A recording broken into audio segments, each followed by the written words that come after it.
ఈ వీడియోలో మనం భగవద్గీత అధ్యాయము 2 శ్లోకము 2ను పరిశీలిద్దాం. మొదటి అధ్యాయంలో మనమందరం చూశాం అర్జునుడు ఎంతటి విషాదంలో మునిగిపోయాడో. తన బంధువులను గురువులను చూసి యుద్ధం చేయలేనని చెప్పి గాంధీవాన్ని జారవిడిచి రథం మీద కుప్పకూలిపోయాడు.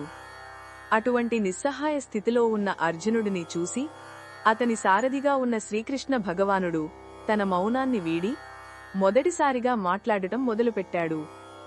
ఆయన అర్జునుడితో, ఓ అర్జునా, ఈ క్లిష్టమైన యుద్ధ సమయంలో, ఈ విషమ పరిస్థితిలో నీకు ఈ కల్మషం, ఈ అధైర్యం, ఈ పిరికితనం ఎక్కడి నుంచి వచ్చింది అని ప్రశ్నించాడు. శ్రీకృష్ణుడు ఇక్కడ వాడిన మాటలు కొంచెం కఠినంగా అనిపించినా అవి ప్రేమతో కూడుకున్నవి. ఒక బిడ్డ తప్పుదారి పడుతుంటే తండ్రి మందలించినట్టుగా ఉన్నాయి. ఆయన 3 ముఖ్యమైన విషయాలు చెప్పారు. మొదటిది, ఇది ఆర్యపురుషులకు తగని పని అన్నారు. ఇక్కడ ఆర్య అంటే జాతి కాదు, శ్రేష్టమైన గుణాలు కలవాడు, గౌరవనీయుడు, తన కర్తవ్యాన్ని తెలిసినవాడు అని అర్థం.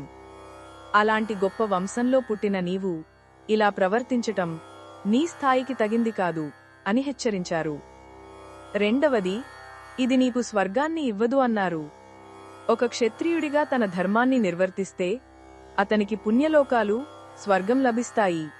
కాని యుద్ధం నుండి పారిపోవటం వల్ల స్వర్గప్రాప్తి కలగదు, పైగా పాపం వస్తుంది అని స్పష్టం చేశారు. మన జీవితంలో కూడా అంతే కదా. మన బాధ్యతలను సక్రమంగా నిర్వర్తించినప్పుడే మనకు ఆత్మసంతృప్తి, గౌరవం లభిస్తాయి. మూడవది, ఇది కీర్తిని కలిగించదు, అపకీర్తిని తెచ్చిపెడుతుంది అన్నారు. యుద్ధరంగం నుండి పారిపోయినవాడిని లోకం ఎప్పటికీ పిరికివాడనే అంటుంది. అది చాలా అవమానకరం. నీ పరాక్రమానికి, నీ పేరు ప్రఖ్యాతులకు ఇది పెద్ద మచ్చ తెస్తుంది అని భగవానుడు అర్జునుడిని మేల్కొలుపుతున్నాడు.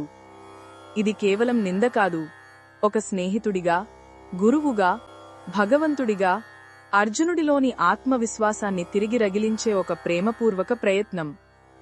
మన జీవితంలో కూడా ఎన్నోసార్లు అర్జునుడిలాగే మన కర్తవ్యం ముందు నిలబడి భయంతో, బంధుత్వాలతో, సందేహాలతో వెనకడుగు వేయాలనిపిస్తుంది.